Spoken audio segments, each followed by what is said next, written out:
Hello guys, welcome to DC teachers academy. आज मैं इस वीडियो में आपको बताऊंगा कि एग्ज़ाम में तुक्का कैसे लगाएं। सुनने में तो बहुत ही ज़्यादा अजीब लग रहा होगा, लेकिन आप इस वीडियो को जब पूरा देखोगे ना, तो मैं कोई हवा में तीर छोड़ने वाली बात नहीं कर रहा हूँ आपसे। मैं एक साइंटिफिक वे आपको बता रहा हूँ, एक विद लॉजिक के साथ मैं बताऊंगा कि आप तुक्का कैसे लगाओ। अब ऐसा नहीं है कि आंख बंद करके आप किसी पे भी तुक्का लगा ले रहे हो, कोई भी ऑप्शन टिक कर दे रहे हो। ये चीज़ें आपको एग्जाम में नहीं करनी है। इसके भी तरीके होते हैं, ठीक है। तुक्का लगाने के भी तरीके होते हैं, तो मैं वही इसका लॉजिक भी बताऊंगा कि आप इसी को क्यों लगाओगे और किस तरीके से लगाना है और कब लगाना है, ये भी मैं आपको इस वीडियो में बताऊंगा। तो इस वीडियो को आपको पूरा देखना है और दोस्तों के साथ शेयर करना है। और अगर आप सीटेट की तैयारी कर रहे हो तो आप इस चैनल को सब्सक्राइब कर लीजिए। बहुत ही ज़्यादा इम्पोर्टेंट नॉलेज, बहुत ही इम्पोर्टेंट कंटेंट मैं आपको दे रहा हूँ, ठीक है। तो चलिए स्टार्ट करते हैं बिना टाइम वेस्ट किए। तो देखो, मैंने सीटेट पेपर 2018 की प्राइमरी पेपर की मैंने एनालिसिस की है। ये सभी के लिए है, चाहे सीटेट प्राइमरी पेपर 1 हो या पेपर सेकंड हो या फिर कोई भी अदर एग्जाम हो, चाहे वो लेखपाल का हो या यूपी सब इंस्पेक्टर का हो, कोई भी एग्जाम हो, सबके लिए ही यह तरीका फॉलो होगा, ठीक है। तो सीटेट पेपर 2018 प्राइमरी पेपर की मैंने एनालिसिस की थी। तो जैसा कि आपको पता है, उसमें 150 क्वेश्चन आते हैं, 150 क्वेश्चन उसमें आते हैं, ठीक है। और 4 ऑप्शन आपको मिलते हैं, ऑप्शन 1, 2, 3, 4 या ए बी सी डी भी हम इसको कर सकते हैं, कुछ भी आप ले सकते हो ऑप्शन को, ठीक है। तो मैंने ये देखा कि 2018 में जो आंसर की मैंने जब ऑब्जर्व की, तो ऑप्शन 1 वाले जो आंसर की थी वो 42 थी। मतलब 42 आंसर्स थे वो, उनके जो ऑप्शन 1 सही था, मतलब पहला ऑप्शन करेक्ट था उनका। 36 क्वेश्चन ऐसे थे जिनका ऑप्शन 2 सही था। 39 क्वेश्चन ऐसे थे जिनका ऑप्शन 3 सही था, मतलब सी सही था। और 33 क्वेश्चन ऐसे थे जिनका ऑप्शन डी यानी ऑप्शन 4 सही था। तो मैंने इसका रेशियो निकाला 150 में से, 150 क्वेश्चन में से ये आए थे, ठीक है। तो मैंने ये देखा कि ये 28% जो क्वेश्चन है वो आंसर है वो ऑप्शन ए के हैं। मतलब 28% क्वेश्चनों का आंसर ऑप्शन ए था, 24% क्वेश्चन का आंसर ऑप्शन बी था, 26% क्वेश्चन का आंसर ऑप्शन सी था और 22% क्वेश्चन का आंसर ऑप्शन डी था, ठीक है। अब देखो, यहां से मैंने एक ऑब्जर्वेशन किया, और भी मैंने पेपर देखे हैं। मैंने एसएससी सीजीएल का पेपर देखा, तो ये देखा गया है कि मोटा मोटा 25% प्रत्येक ऑप्शन का जो रेशियो होता है ना, वो 25% होता है। मतलब 25% क्वेश्चन जो होंगे वो ऑप्शन ए वाले राइट होंगे, 25% ऑप्शन बी वाले राइट होंगे, 25% ऑप्शन सी वाले राइट होंगे और 25% क्वेश्चन जो होंगे वो ऑप्शन डी वाले राइट होंगे। मतलब आप क्वेश्चनों को 4 भागों में बांट लो, और ये देखा गया है कि मोटा मोटा जो है 25%, मतलब अगर 100 प्रश्न आपके आ रहे हैं तो 100 में से 25 प्रश्न ऐसे होंगे जिनका ऑप्शन ए सही होगा, बाकी जो 25 प्रश्न होंगे उनका ऑप्शन बी सही होगा, बाकी जो 25 प्रश्न होंगे ऑप्शन सी सही होगा उनका आंसर, और बाकी जो 25 प्रश्न होंगे उनका ऑप्शन डी सही होगा, ठीक है। तो मैंने यहाँ पे 4 भागों में बांट लिया प्रश्न को 150 के हिसाब से, 42, 36, 39, 33, ठीक। तो यहाँ पे आप देख लो, देखो 28% ऑप्शन ए सही है, 24% क्वेश्चन ऐसे जिनका ऑप्शन बी सही है, 26% क्वेश्चन ऐसे जिनका ऑप्शन सी सही है, 22% जिनका ऑप्शन डी सही है। तो मोटा मोटा मैं ऑन एन एवरेज मान ले रहा हूँ कि 25% मैं ऑन एन एवरेज मान ले रहा हूँ। जरूरी नहीं है कि सभी में ऐसे ही आए, फिर भी मैंने एवरेज मान लिया कि 25% प्रश्न ऐसे होते हैं जिनका ऑप्शन ए सही होता है, फिर 25% अलग जो होंगे उनका ऑप्शन बी सही होगा, फिर सी सही होगा, फिर डी सही होगा, ठीक है। अब यहाँ पर देखो, फॉर एग्जाम्पल, अब आपको तुक्का लगाना कैसे है। तुक्का लगाने के लिए मैं आपको पहले एक तरीका, मतलब कुछ चीजें आपके माइंड में होनी चाहिए। तुक्का आपको कब लगाना है, पहले ये चीज इंपॉर्टेंट है। ऐसा नहीं है कि पेपर आया और तुक्का लगाना चालू हो गए। इसके लिए इंपॉर्टेंट ये चीज है, देखो ये चीज आपके लिए इंपॉर्टेंट है कि सर्वप्रथम आप क्या करोगे, आपको जो भी प्रश्न आते हैं, आपको जो आने वाले प्रश्न हैं, आप उनको हल कर लो। जो भी प्रश्न आपको आते हैं सभी प्रश्नों को पहले हल कर लोगे, पहला ये हो गया, ठीक है। उसके बाद जब आप इन प्रश्नों को हल कर ले जाओगे, फिर आप देखोगे कि आपको किसमें कंफ्यूजन है। कंफ्यूजन किन किन प्रश्नों, जो आपको 100% आते हैं उनको तो आप तुरंत कर डालो, बिना देखे आगे पीछे देखे। जो आपको श्योर है भाई इसको तो तुरंत कर ही डालोगे। अब आपको कंफ्यूजन वाला है, कंफ्यूजन वाले को जो भी क्वेश्चन होंगे आपको उन पे गोला कर लेना है। जब आप 100% वाले पेपर को पढ़ोगे और आपको जो क्वेश्चन 100% आता है उनको तो आप तुरंत टिक कर दोगे, तुरंत गोला भर देना। एक चीज ध्यान रखना, गोला आप साथ के साथ भरा करो, ठीक है। अगर आप पेपर को हल करते जा रहे हो और गोला भरने का बात पता लगा बाद में टाइम ही नहीं मिला, तो बस जल्दी जल्दी में गोले भर दिए, तो ऑप्शन जो है ऊपर नीचे अगर एक भी हो गया ना तो सारा ओएमआर से आपका गलत हो जाएगा, ठीक है। तो ये चीज आपको कभी नहीं करनी है। साथ की साथ आंसर ये सही मालूम पड़ रहा है तुरंत गोला भर दो उसी के सामने वाला, ठीक। ये बात पहली हो गई। दूसरी बात यह है कि मैंने बताया जब आप क्वेश्चन चेक करोगे, क्वेश्चन को जब पढ़ते जाओगे, ठीक है, जब पढ़ते जाओगे तो जो क्वेश्चन आपका हो रहा है वो तो ठीक है, वो आपने लगा दिया। जो क्वेश्चन आपको नहीं हो रहा है, जिसमें कंफ्यूजन है, आप उसको गोला कर दोगे। क्या कर दोगे? गोला कर दोगे। भाई इनको हमें बाद में देखना है, ठीक है, इनको हमें बाद में देखना है। मैं ऑफलाइन पेपर की बात कर रहा हूं, ऑफलाइन में ऐसा करना है। ऑनलाइन में तो आपको वो सिंबल देते हैं, ग्रीन सिंबल जो होता है वो आपका होता है कि आप इन प्रश्न को कर चुके हैं, ठीक है। इसके अलावा रेड सिंबल जो होता है वो होता है आपका इन प्रश्न को आपने नहीं किया है, ठीक। और भी येलो सिंबल जो होता है कि आपने इनको मार्क फॉर रिव्यू किया है, आगे आप देखोगे जब पेपर पूरा कर लोगे, आपके पास टाइम बचता है तो आप इनको देखोगे। फिलहाल मैं ऑफलाइन पेपर की बात कर रहा हूँ। ऑफलाइन में तो आप जिन प्रश्न नहीं आते उनको हाथ से गोला कर दोगे, ठीक है। अब देखो, आपने ये सारे प्रश्न कर लिए, आपने ये सारे प्रश्न हल कर लिए जो आपको आते हैं। अब आप आओगे कंफ्यूजन वाले पे, ठीक।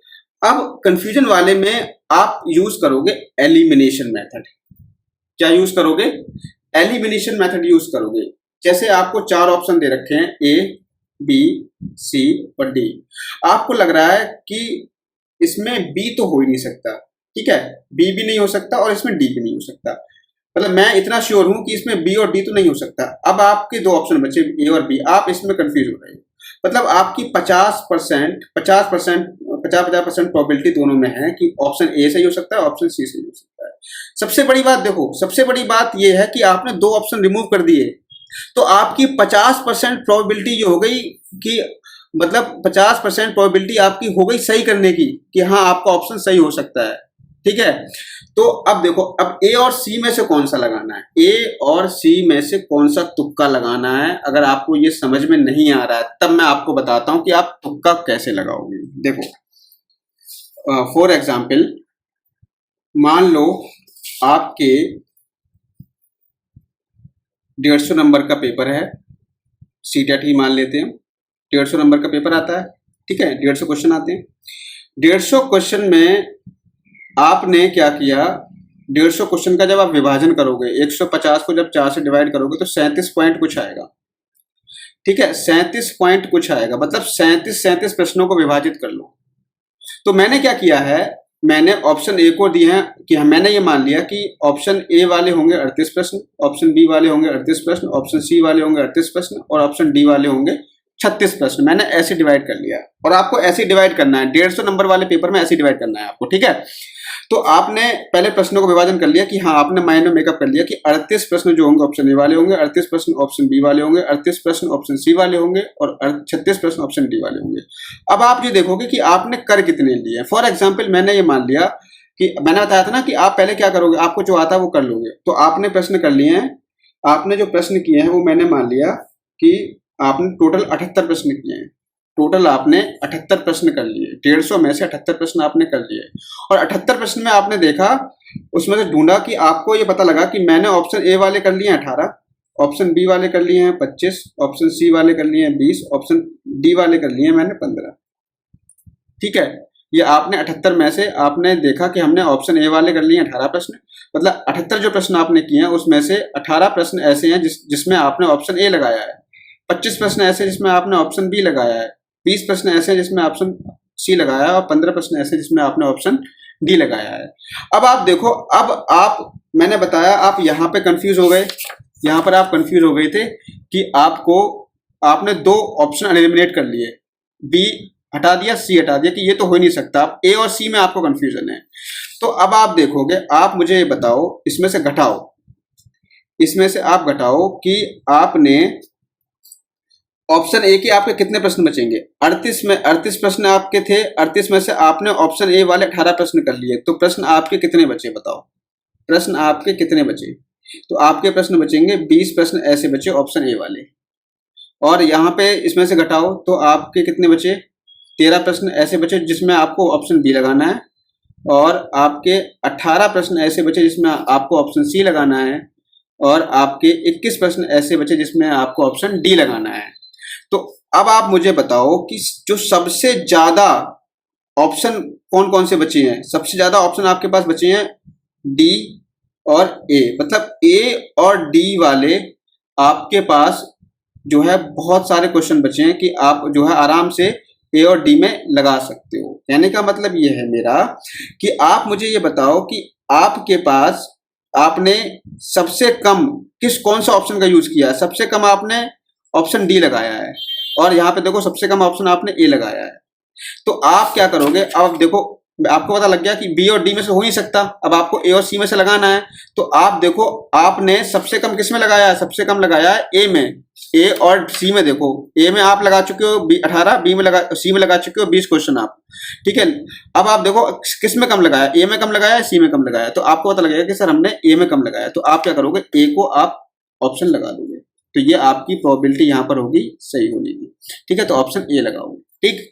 अब जैसे मान लो और आपने ले लिया, जैसे मान लीजिए अब मैंने ये मान लिया ए बी सी डी, ये 4 ऑप्शन है, ठीक है।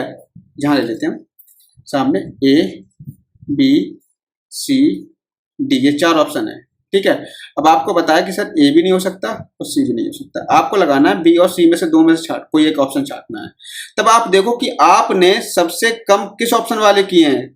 सबसे कम मैंने जो किए हैं वो ऑप्शन डी वाले किए हैं। ए और सी तो हो नहीं सकते, तो ए और सी को हटा देंगे। 25 और 15 में देखो आपने ऑप्शन बी के तो 25 क्वेश्चन मार दिए हैं, लेकिन आपने ऑप्शन डी के केवल 15 क्वेश्चन सही किए हैं। तो आप क्या करोगे, आपको ऑप्शन डी के और करने चाहिए, मतलब ऑप्शन डी के सही होने की ज्यादा पॉसिबिलिटी है।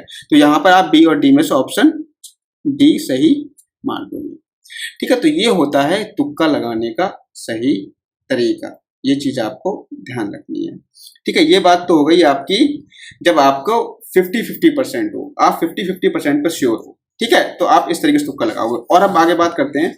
मान लीजिए कि ऐसा प्रश्न जो आपने सुना है लेकिन आपको याद नहीं आ रहा है। अगर आप एक भी ऑप्शन एलिमिनेट कर पा रहे हैं तो एक ऑप्शन एलिमिनेट कर दो, ठीक है। जैसे यहां पर देखो, यहां पर मैंने मान लो कि मेरे पास 3 ऑप्शन है, 4 ऑप्शन है, ए बी सी डी। अब ये मान लिया कि आपको ये पता लग गया कि हाँ सर ए ऑप्शन तो हो नहीं सकता, ये तो मुझे श्योर है। अब मुझे 3 में कंफ्यूजन है, तो 3 में आप ये देखो कि आपने इन तीनों में सबसे कम किसके क्वेश्चन सही किए हैं। तो आप देखो आपने जो प्रश्न किए हैं कौन कौन से किए हैं। ऑप्शन ए आपने 18 मारे हैं, ऑप्शन बी 25 मारे हैं, ऑप्शन सी 20 मार दिए हैं, ऑप्शन डी वाला 15 क्वेश्चन मार दिए हैं। तो आप देखो सबसे कम आपने किसके मारे हैं, सबसे कम मारे हैं आपने ऑप्शन डी के। ऑप्शन डी के सबसे कम मारे हैं, तो आप ये चीज ध्यान रखना, ये तो हो नहीं सकता। इन तीनों सबसे कम देखो किसका, ऑप्शन डी का, तो ऑप्शन डी यहाँ पर सही हो जाएगा। जिसका सबसे कम होगा उसका ऑप्शन डी सही हो जाएगा। या इसमें आप देखोगे, इसमें जो सबसे ज्यादा होगा, इसमें देखो सबसे ज्यादा कौन सा है, डी है, ठीक है। मतलब आपके जो प्रश्न शेष रह गए हैं करने को वो ये है, जो प्रश्न आपके शेष करने को रह गए हैं, जो आपने कर चुके हैं, आपने ये इतना कर चुके हैं। आपने जो सबसे कम किया है वो उसकी पॉसिबिलिटी सही होगी, ज्यादा ज्यादा सही होने की पॉसिबिलिटी उसकी होगी, ठीक है। तो यहाँ पे ऑप्शन डी, अगर आपका एक में कंफ्यूजन है, ठीक है। ये तो बात होगी, इसकी हो गई। अब आप देखो जो आपको बिल्कुल नहीं आता हो, जो आपको बिल्कुल नहीं आता हो उसमें आप क्या करोगे, उसमें आप क्या करोगे, ठीक। जो आपको बिल्कुल नहीं आता, तो जो आपको बिल्कुल नहीं आता है तो उसमें एक चीज ध्यान रखो कि जो भी आपने सबसे कम किया है, जो भी आपने सबसे कम किया है, देखो सबसे कम आपने ऑप्शन डी किया है, तो ऑप्शन डी आपने सबसे कम किया, मतलब ऑप्शन डी के 21 क्वेश्चन अभी बचे हैं डी ऑप्शन वाले, तो मतलब ऑप्शन डी के सही होने की पॉसिबिलिटी सबसे ज्यादा होगी। तो आप क्या करोगे, जितने भी क्वेश्चन आपके बचे होंगे सब में डी मार दोगे। सब में क्या मार दोगे, सब में डी मार दोगे, सब में डी मार दोगे, ठीक है। सभी में डी मार दो, कम से कम आपके 21 क्वेश्चन तो सही हो जाएंगे। 21 में से मैं मानता हूं आपके 15 क्वेश्चन सही होंगे। 15 नंबर बहुत होते हैं, ठीक है। जो भी, अगर आपको बिल्कुल कोई भी क्वेश्चन नहीं आ रहा है तो आप ये देखोगे कि आपने सबसे कम किस ऑप्शन के लगाए हैं, आपने सबसे कम डी ऑप्शन के लगाए हैं। तो आप क्या करोगे, जो भी डी ऑप्शन होगा सभी में, जितने क्वेश्चन बचे सभी में डी ऑप्शन लगा दोगे, ठीक है। ये चीज आपको ध्यान रखनी है इस पेपर में। अब एक चीज बस आप और समझ लीजिए, देखो ये चीज पूर्णतः सत्य नहीं है, मैं आपको बता रहा हूं, लेकिन प्रायिकता जिसे हम कहते हैं पॉसिबिलिटी कहते हैं, वो इन चीज़ों की सबसे अधिक होती है। तुक्का किस केस में लगाएं? तुक्का को लगाते समय कुछ विशेष बातों का ध्यान रखें कि अगर देखो आपको पता है कि 150, देखो इसमें तो कोई नेगेटिव मार्किंग नहीं होती है, सीटेट में कोई नेगेटिव मार्किंग नहीं है। सीटेट में तो आप के क्वेश्चन अगर बच जाते हैं, आपको नहीं आ रहे हैं, तो आप तुक्का लगाकर आओ, क्योंकि देखो भाई देखो नेगेटिव मार्किंग तो कुछ है नहीं, तुक्का लगाओगे तो कुछ ना कुछ तुम्हें मिलेगा ही। समझ रहे हैं मेरी बात को? ठीक है, तो आप जो है तुक्का लगाते समय विशेषकर ये ध्यान रखेंगे कि आपको जो सबसे पहले आता है वो आप कर लोगे। ठीक, दूसरी चीज ये ध्यान रखोगे, अगर पेपर में नेगेटिव मार्किंग है, पेपर में अगर नेगेटिव मार्किंग है तो देखो जनरली जो पेपर होते हैं इसका तो सीटेट का जो कट ऑफ होता है वो तो फिक्स रहता है भाई। 82 तो ओबीसी एससी के लिए, ओबीसी एससी एसटी के लिए, और यहाँ पे 90 जो रहता है वो आपका जनरल वालों के लिए फिक्स रहता है। तो इसमें तो अगर आपके 90 आ रहे हैं जनरल वालों के और 82 आ रहे हैं ओबीसी एससी वालों के, तो वो एक्स्ट्रा लगा सकते हैं, कोई दिक्कत नहीं है। उन्हें तो भाई देखो उन्हें तो सारे लगा के आने हैं, क्योंकि इसमें नेगेटिव मार्किंग होती नहीं है। ठीक है, बात मैं कर रहा हूं जैसे लेखपाल की मान लो वैकेंसी आई, लेखपाल में मान लो 100 प्रश्न आए। ठीक है, अब आपको पता है कि यार लेखपाल का जो कट ऑफ जाता है ना वो 80 के ऊपर जाता है। आपको ये पता लग गया कि लेखपाल का कट ऑफ 80 के ऊपर जाता है, तब आपने प्रश्न कर पाए हैं 50, आप प्रश्न 50 ही कर पाए हो, तो भाई आप ये बताओ 50 प्रश्न को करने से क्या फायदा है? कोई फायदा मिलेगा आपको 50 प्रश्न करने से जब आप कट ऑफ में ही पार ही नहीं हो पाओगे? तो उस केस में मैं बता रहा हूं, उस केस में आप लगाओगे तुक्का। अगर आप 100 में से 80 प्रश्न कर ले जा रहे हो तो आप तुक्का मत लगाना, किसी भी कीमत पे तुक्का मत लगाना, क्योंकि अगर आपको लग रहा है कि हाँ मेरी कट ऑफ इसमें पार हो जाएगी तो आप तुक्का मत लगाना भाई मेरे। ठीक है, तुक्का कब लगाना है? तुक्का जब लगाना जब आपको पता लगे कि यार मेरी कट ऑफ तो यहाँ इतने में पार नहीं हो पाएगी। ठीक है, अगर आपके 100 में से 50 नंबर आ रहे हैं और उसकी कट ऑफ मान लो 75% जाती है, तो आइडिया तो लग ही जाता है कितनी कट ऑफ जाएगी। तो 75% कम से कम मान लो, लेखपाल की 75 नंबर आपको लेके आने 100 में से, और आप 50 प्रश्न नहीं कर पाए, तब आप तुक्का लगाओगे, और ये तुक्का लगाना आपको पड़ेगा और आपके लिए बेनिफिशियल हो सकता है ये। ठीक है, तो तुक्का उस केस में आप लगाओगे और इस तरीके से लगाओगे जैसे मैंने बताया है। मैंने यहाँ पे 150 प्रश्न लिए हैं, आप यहाँ पे 100 प्रश्न ले लेना।